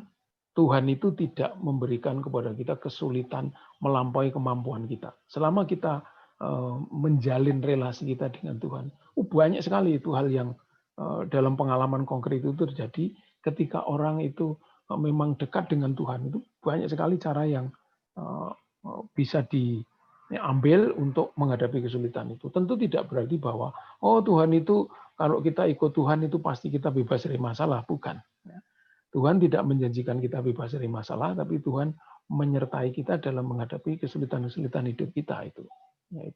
Jadi kalau dalam situasi tertentu orang mengalami kesulitan di bidang pekerjaannya, ya kan, itu tidak berarti bahwa pekerjaan itu sesuatu yang jelek, sesuatu itu merupakan hukuman, tidak.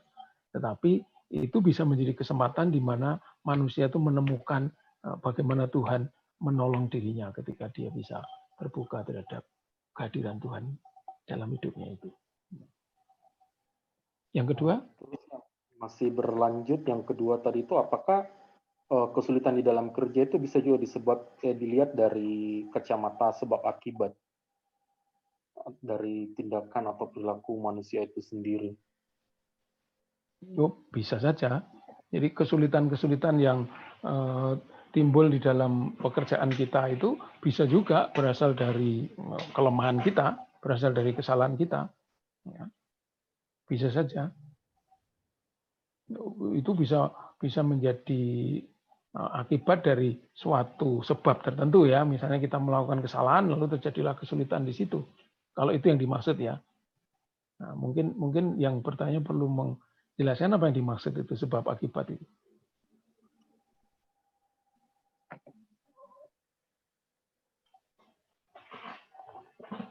Oke, kita lanjut dulu Romo. Yang di bawahnya ini ada pertanyaan lagi, apakah ketika kita bekerja secara gila-gilaan itu selaras dengan spiritual kerja atau tidak? Bagaimana mengatasi ketika kita berada dalam posisi tersebut?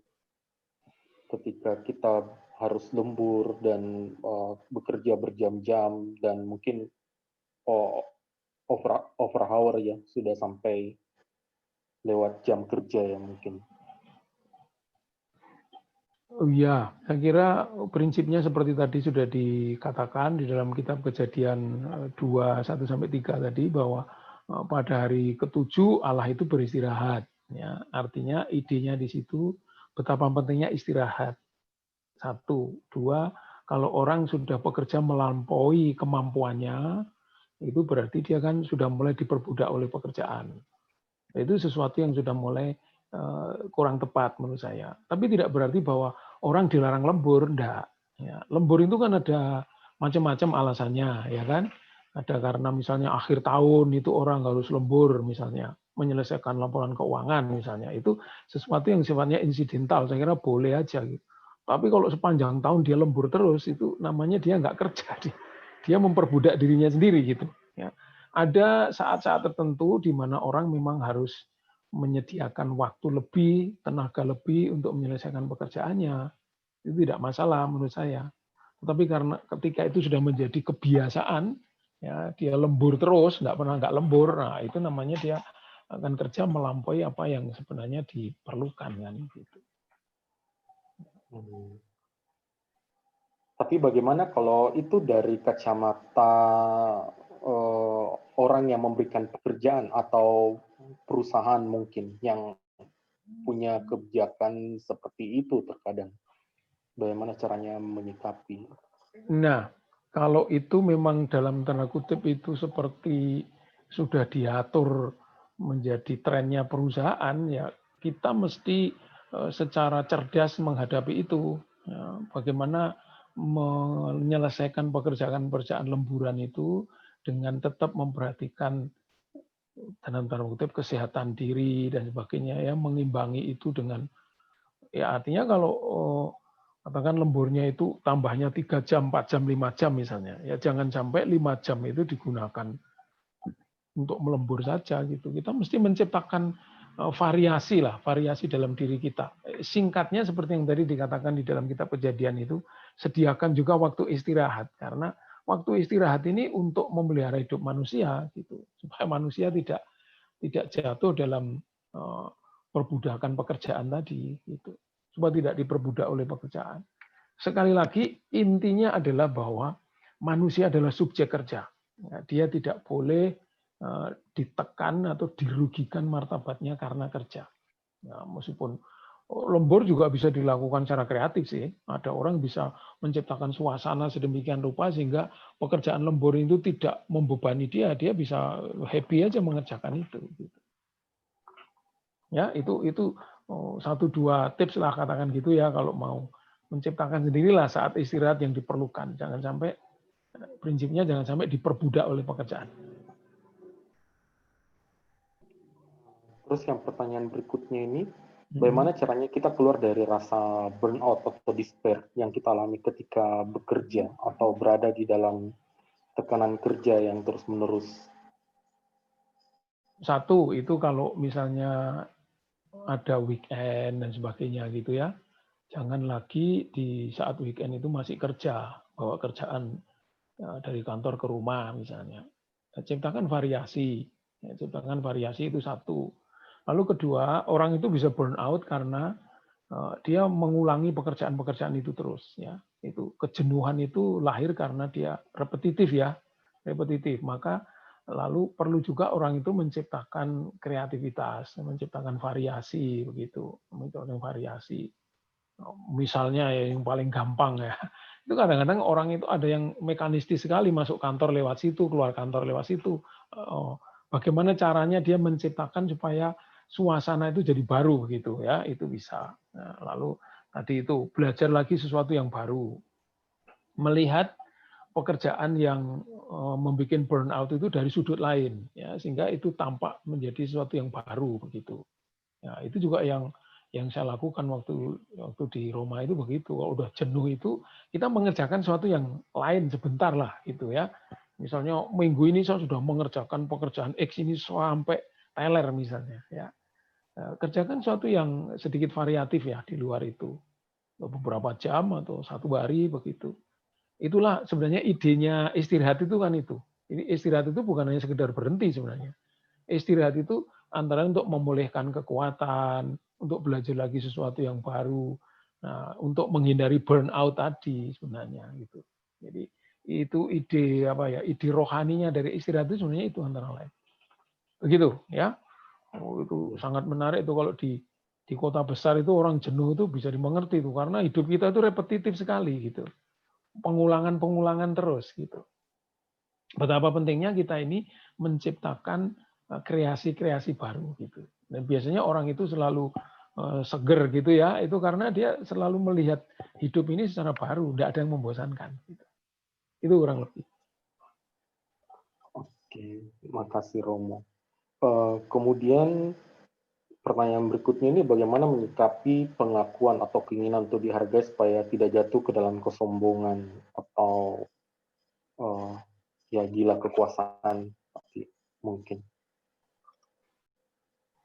Ya sebenarnya yang namanya posisi, yang namanya cita-cita, yang namanya kita ingin meraih sesuatu yang tinggi itu kan haknya manusia dan kita boleh saja gitu. Tetapi yang perlu kita cermati adalah tadi itu sekali lagi tujuannya apa? Apakah orang tidak boleh meraih posisi tertinggi di kantor? Boleh. Tujuannya apa? Tujuannya supaya saya ini bisa mengembangkan diri saya sesuai dengan kemampuan yang Tuhan berikan, satu. Lalu kalau saya mencapai itu akan menjadi persembahan saya kepada Tuhan. Tuhan, saya bersyukur Tuhan kasih saya posisi tinggi ini. Ajari saya untuk tidak sombong dengan posisi ini, karena saya tahu ini adalah pemberian-Mu, dan ini adalah kesempatan bagiku untuk mempersembahkan yang lebih baik kepadamu dan kepada sesama misalnya. Jadi dia tidak melihat sukses itu, posisi itu hanya dari sudut dirinya sendiri. Tapi dia melihat konektivitas tadi. Ini apa maknanya saya mendapat posisi tinggi ini? Ya, maknanya kan saya diberi kesempatan oleh Tuhan untuk mendapatkan wawasan yang lebih luas, mungkin gaji lebih banyak, dan sebagainya. Kalau orang mendapatkan penghasilan lebih banyak itu apa maksudnya? Bukan supaya dia bisa bermewah-mewah untuk dirinya sendiri saja, tapi supaya dia bisa berbagi kepada orang lain. Gitu. Nah itu di situ kita melihat konektivitas manusia dengan dirinya sendiri. Saya punya kemampuan untuk bisa naik di posisi paling tinggi, itu koneksi dengan diri saya sendiri, dan saya punya tanggung jawab untuk mencapai itu karena Tuhan memang memberikan itu kepada saya. Ya. Tapi apa yang saya capai itu saya sadari itu anugerah Tuhan, maka saya persembahkan kepada Tuhan, dan apa yang saya hasilkan itu saya share ke orang lain, misalnya gitu. Share bukan hanya dalam arti uangnya ya, tetapi juga dalam arti ini apa? Kontribusinya gitu. Kontribusi tidak harus selalu uang. Itu ya. Jadi kita bisa melihat di situ bagaimana pentingnya spiritualitas itu. Meskipun hal di luarnya sama ya. Secara kasat mata itu kita lihat sama. Si A ini berambisi menduduki posisi paling tinggi. Si B berambisi menduduki posisi paling tinggi. Tapi ketika spiritualitasnya berbeda, itu maknanya jadi berbeda, gitu ya. Si A ini mau posisi tertinggi supaya dia kelihatan berkuasa, diakui, bisa ngontrol orang, memaki-maki orang misalnya. Yang satu memang mau naik ke posisi paling tinggi sama dengan dia. Tapi jiwanya tadi itu, semangatnya, rohnya, maknanya, tujuannya, itu spiritualitas tadi itu lain. Dan orang yang menjalani juga pasti merasakan yang berbeda. Yang satu itu selalu ketakutan, mungkin ya, sedikit-sedikit tersinggung, marah gitu karena dia khawatir digeser orang misalnya. Yang satu enggak, dia menikmati aja gitu. Saya di sini bukan untuk ambisi saya sendiri gitu. Nah, di situ kita melihat spiritualitas kerja itu di situ. Oke, Romo. Kemudian ada satu pertanyaan sedikit yang related komentarnya Romo tadi. Ini agak di luar konteks sedikit sih, Romo. Bagaimana caranya spiritualitas kerja ini memandang suatu perusahaan atau orang yang terkadang dalam membuat suatu usaha atau mendirikan suatu perusahaan, tapi terus-menerus mau melakukan ekspansi ya secara besar-besaran, atau mungkin kalau zaman sekarang orang bilang kapitalis ya mungkin. Terus bagaimana pandangannya dari spiritualitas kerja sama pandangan gereja seperti apa? Dan mungkin kalau sosialis sendiri tuh bagaimana caranya gereja memandang dengan spiritualitas kerja? Ya, sekali lagi kalau kita kembali ke ajaran gereja, kerja itu satu, subjeknya manusia. Dua, kerja itu partisipasi dalam karya Tuhan. Ya. Tiga, kerja itu dimaksudkan untuk membangun hidup ini. Ya. Ya, artinya mengambil bagian dalam karya Tuhan. Jadi karya Tuhan itu belum selesai. Ya, bukan hari ke-6 terus selesai, enggak. Hari ini Tuhan itu masih menciptakan. Gitu. Maka manusia yang bekerja itu sebenarnya mengambil bagian dalam karya penciptaan Tuhan.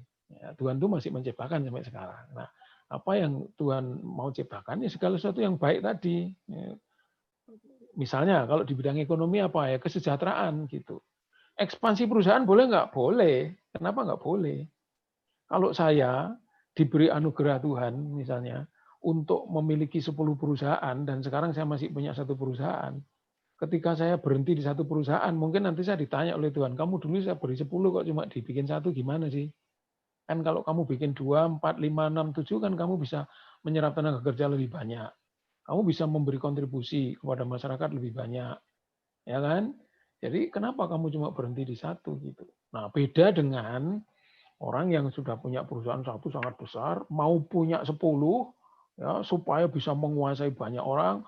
Nanti dia jadi orang terkaya, dia bisa ngontrol politik, dia bisa ngontrol negara, dia menjadi seperti orang yang paling penting di masyarakat itu lain lagi, beda lagi gitu ya.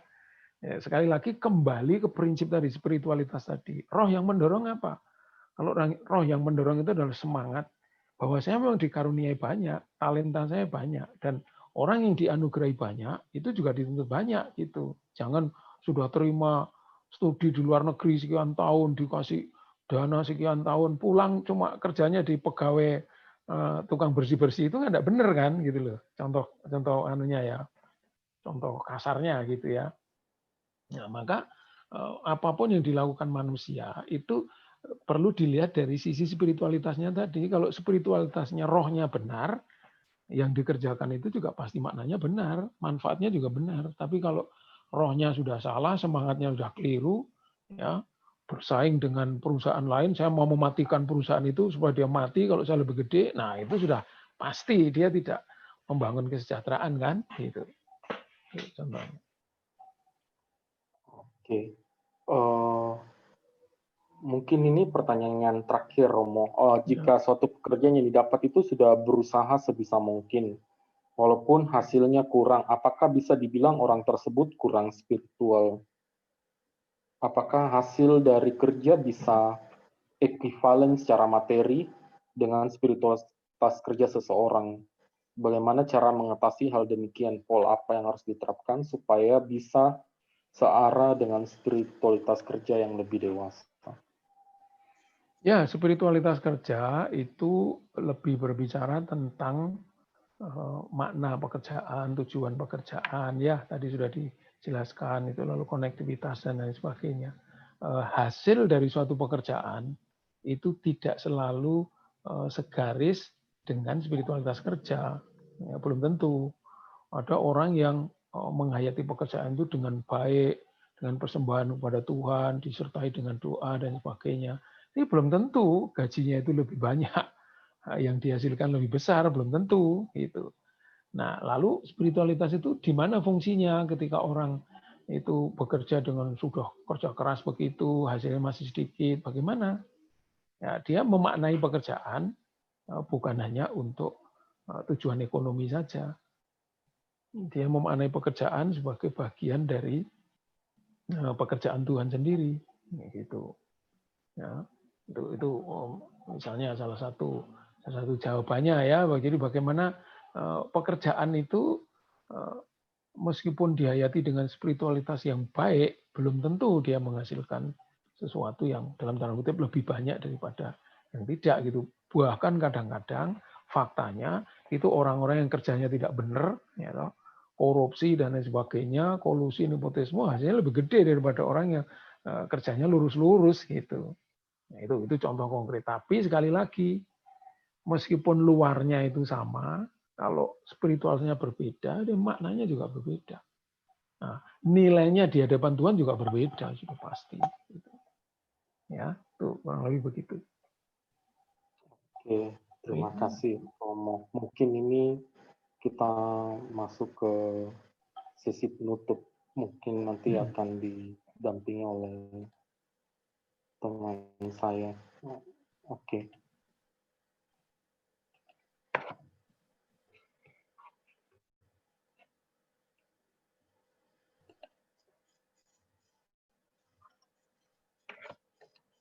Tolong di-unmute dia.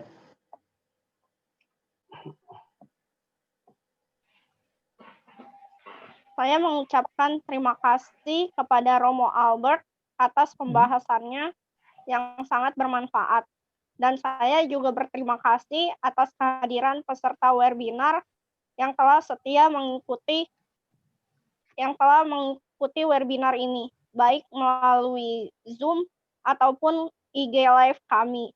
Sebelum kita tutup, saya meminta kepada Romo Albert untuk memimpin doa penutup dan berkat. Setelah doa penutup, kita akan ada sesi foto bersama. Kepada Romo Albert, saya persilahkan. Baik ya, sebelum ditutup dengan doa, saya mengucapkan terima kasih, boleh berinteraksi, boleh berbagi dengan saudara-saudara semua, semoga bermanfaat.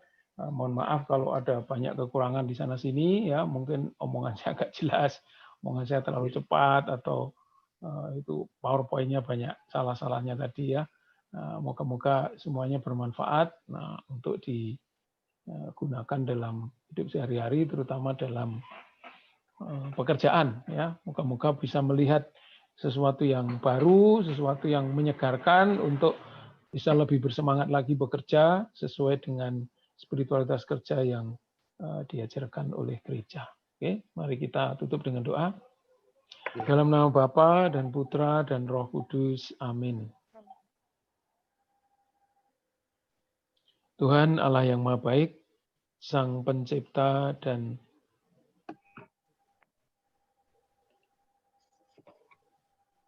Tuhan kami yang senantiasa bekerja lewat kami semua manusia ciptaan-Mu. Terima kasih ya Tuhan, Engkau telah berkenan menyertai kami, mendampingi kami dalam webinar sederhana ini.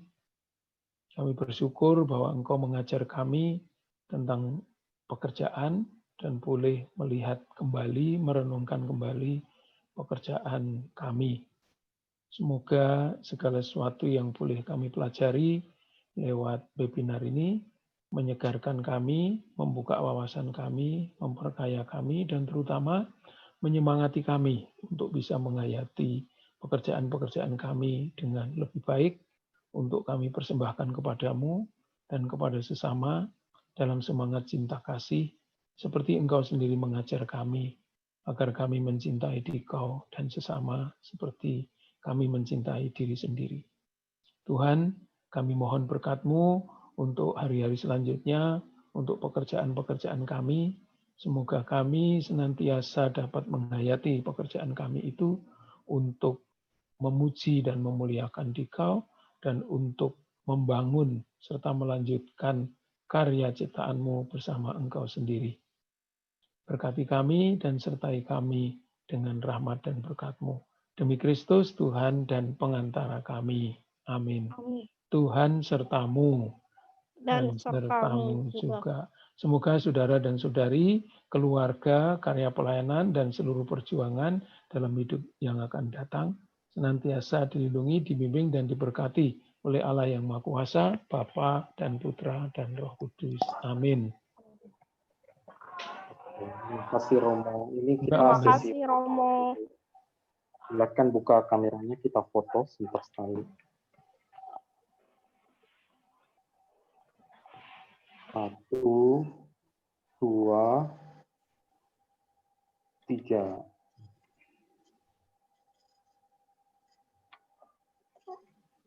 Oke, terima kasih banyak Romo. Ya, terima kasih banyak. Selamat malam semuanya. Sampai kali lain kalau sempat ketemu lagi. Ya, oke. Selamat malam. Terima kasih Romo. Selamat Malam malam. Romo. Ya, malam, Terima ya. kasih. Ya. Terima kasih Romo.